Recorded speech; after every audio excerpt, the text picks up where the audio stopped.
përgjithshëm dhe kryeministri që do ta zhvillojë Kosovën më në fund, Lumir Abdixhiku,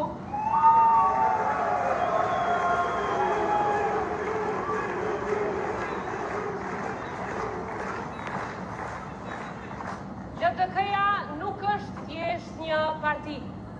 LDK-ja është vetë ideja se Kosova është një shtëpi për të gjithë dhe se pushteti nuk është pronë personale një njeriu, por është përgjegjësi publike, se aleatët nuk duhet të fyhen, por duhet të respektohen, se shteti nuk mbahet me propagandë, por mbahet me dije, mbahet me punë dhe me njerëz të cilët i sharbejnë atë dheut.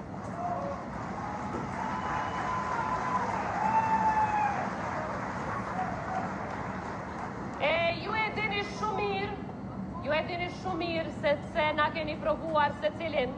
Ju e dini që ne nuk jemi turma e zhurmës. Ne jemi rruga e vizionit dhe shtetit të dinjitetit.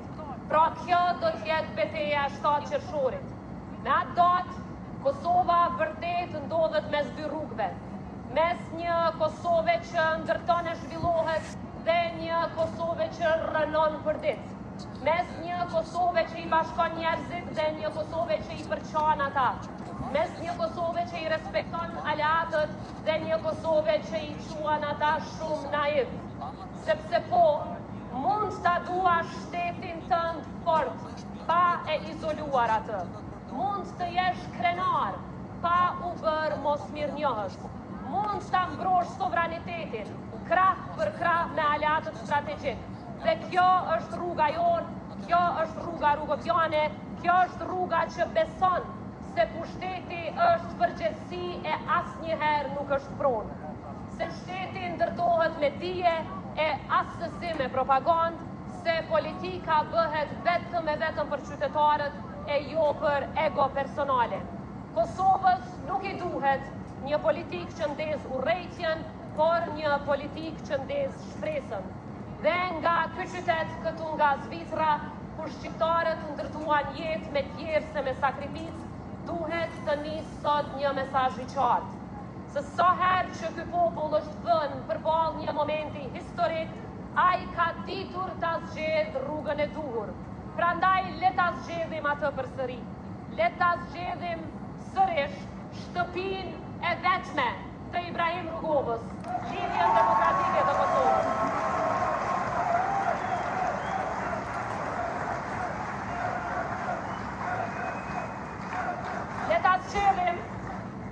Le ta zgjedhim një Kosovë që respekton mjekun, mësuesin, bujkun, punëtorin e ndërtimit dhe sipërmarrësin njësoj. Një Kosovë që e forcon sovranitetin, por nuk i djeg urat me aleatët. Një Kosovë ku nanat shqiptare nuk sulmohen çdo ditë me fyerje e me linçime të ndyta sa herë që ato e ngrisin zërin. Një Kosovë që nuk jeton me statuse në Facebook, por me fabrika, me investime, me shkolla dhe me vende pune. Një Kosovë në NATO, një Kosovë në Bashkimin Evropian, një Kosovë në miqësi të përhershme me Shtetet e Bashkuara të Amerikës.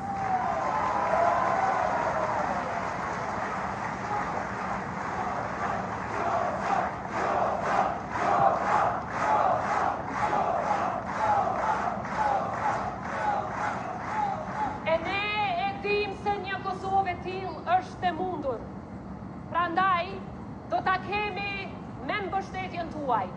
Një Kosovë me dyert të hapura në Washington, në Bruksel, në Bern e në gjithë perëndimin, sepse ky është destinacioni ynë historik. Dhe sonte nga Zyrihu le ta themi qartë. Kosova nuk do të dorëzohet përballë përçarjes. Kosova nuk do të lodhet. Kosova nuk do ta humbas rrugën e saj euroatlantike. Dhe nëse dikush pyet a është ende rrugovizmi gjallë, le të vi pikrisht këtu, le t'i dëgjoj rrahjet e zemrave tuaja, le t'i shoh këta flamur, le t'i dëgjoj të prohorike.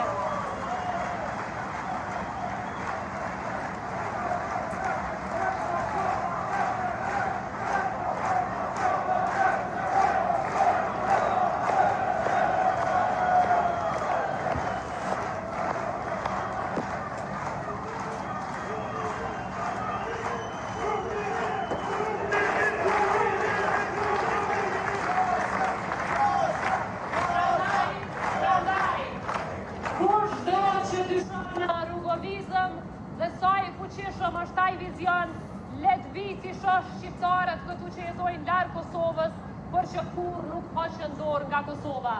Kosova ngahet e gjallë, nga ata që besojnë në të, e ju asnjëherë nuk u dorëzuat së punuari e së besuari për më mirë e për më shumë.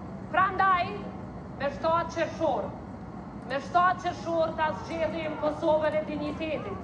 Me 7 qershor ta zgjedhim Kosovën e rrugovës. Me 7 qershor ta zgjedhim Kosovën e zhvillimit, Kosovën e bashkimit e Kosovën e aleatëve.